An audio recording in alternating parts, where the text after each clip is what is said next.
A new car in the collection today. It's kind of a fun one with a fun story. This is the 1972 Ford Gran Torino, and it's a movie car.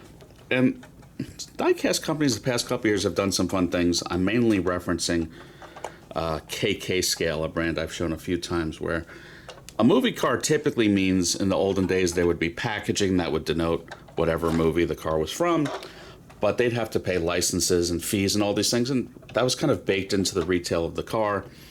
And so a company like KK Scale does this thing where they don't mention the movie the car's from, but the trick is they'll build it to the exact spec of the movie car, and they'll also make it with the license plates associated with that movie. And that's really how you know. And well, now we have another company doing it, and that seems to be with this Gran Torino from the Clint Eastwood movie, Gran Torino. And you know that by the Michigan license plate shown there and in the back. I mean, how often do you have a movie named after a very particular car? And I think this is the first time in 1972 Gran Torino has ever been made in 1/18 scale. This company is by IXO. I mean, this model's by IXO. And they've made it a few different ways, different colors, custom wheels, but this is the movie car. And I can tell people are excited to buy it because 2 different times I've bought these and gone to checkout, and I get an email hours later saying, sorry, they were actually sold out.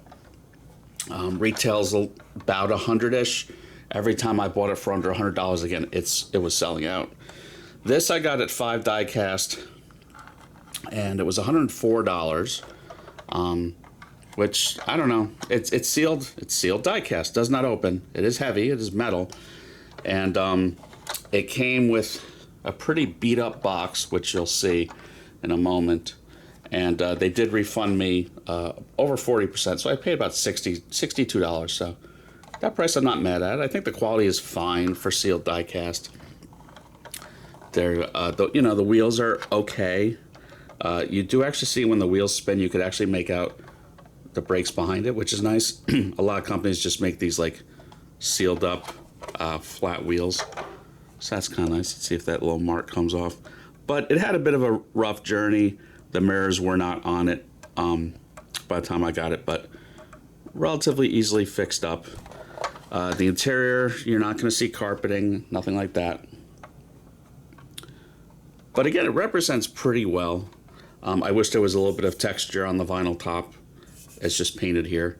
But again, this is not a pricey diecast. This would be 69 euros, 59 euros if you didn't buy it in this country. The exhaust tips are well rendered.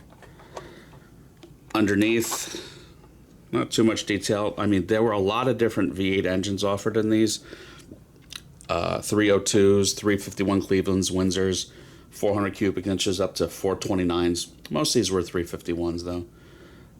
1972 was kind of the end of the line for proper muscle cars, so they're pretty low output a lot of times, even with big V8s. Here's your rough packaging.